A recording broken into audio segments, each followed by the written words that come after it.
দাদা, থানা থেকে আমাকে বাড়ি ছেড়ে যেতে বারণ করেছে, তাই ইচ্ছে থাকলেও আমি এখন বেরোতে পারবো না। অনেকেই চায় না যে আমরা এই বাড়িতে থাকি।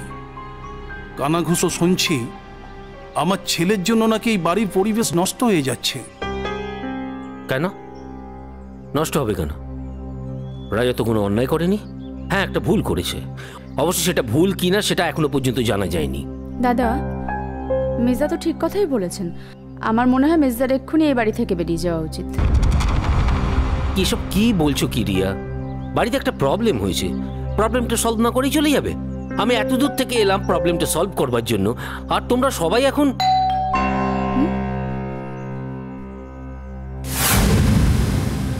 ওই আবার ওরা এসছে। আজকে থানায় নিয়ে যাবে বলেছিল, অ্যারেস্টও করতে পারে। ঠিক আছে, আমি দেখছি।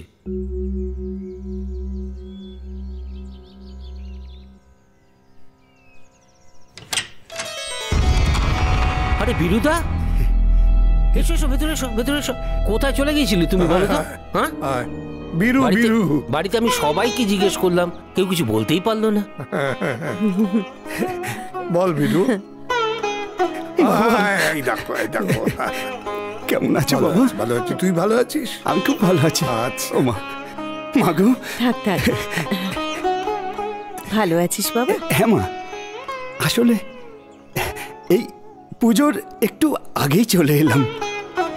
দেশে ফিরে যাব তো, কবে ফিরবো কোনো ঠিক নেই। তাই বাবা আর মায়ের জন্য নতুন পোশাক এনেছি। ও বাবা, আমার এইসব কেন? তোমার জন্য। ও মা গো,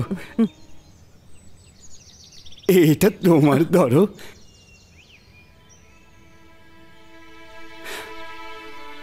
আমার মা মারা গেছেন অনেক দিন হলো।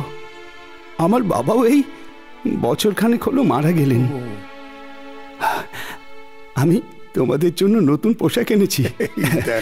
এবার থেকে প্রতি বছর পুজোয় আমি তোমাকে শাড়ি দেবো। ও বাবা, আমি তোমাকে জামা দেবো গো। আচ্ছা, তোমরা পরো, কিন্তু তোমরা এই নতুন জামা নতুন শাড়ি পরে আমার চোখের সামনে ঘুরে বেড়ালে আমার মনে হবে আমার বাবা মা আমার চোখের সামনে ঘুরে বেড়াচ্ছে। আর আমার তো যাবার কোনো জায়গা নেই মা। আমি সারাটা জীবন তোমাদের সাথে কাটাতে চাই মা। ঠিক আছে, ঠিক আছে বিরু রে, তুই তো আমাদের বাবা মা বলে মাথায় করে রাখলি। আমরা কিন্তু তোকে সন্তান বলে বুকে আগলে রাখতে পারলাম না। ওসব নিয়ে একদম ভাববেন না। চিরকাল মানুষের কি একরকম যায়? মানুষের কখনো খারাপ, কখনো ভালো। বিরুদা, তুমি এখানে থেকে যাও না। না বড় দাদা বাবু, আমি থাকতে পারবো না। একজনকে আমি কথা দিয়েছি যে দেশে ফিরে তাকে আমি চাষবাসে সাহায্য করব। এখন কথা ফিরিয়ে নিলে সেটা অধম্য হবে যে। না না, সেটা আমি করতে পারবো না।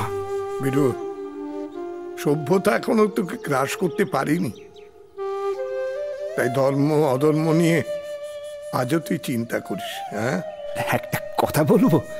বল। সবাইকে আগের মতো নিজের হাতে চা করে খাওয়াবো।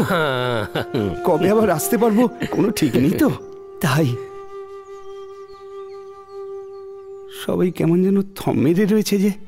আমি কি কোনো ভুল বলে ফেললাম? তাহলে আমি এখন যাই। আরে ও বিরুদা, আমরা কখন থেকে তোমার হাতে চা খাবো বলে বসে আছি। যাও কি চা করে নিয়ে এসো, আমরা খাবো সবাই। যা। আদি খেতা।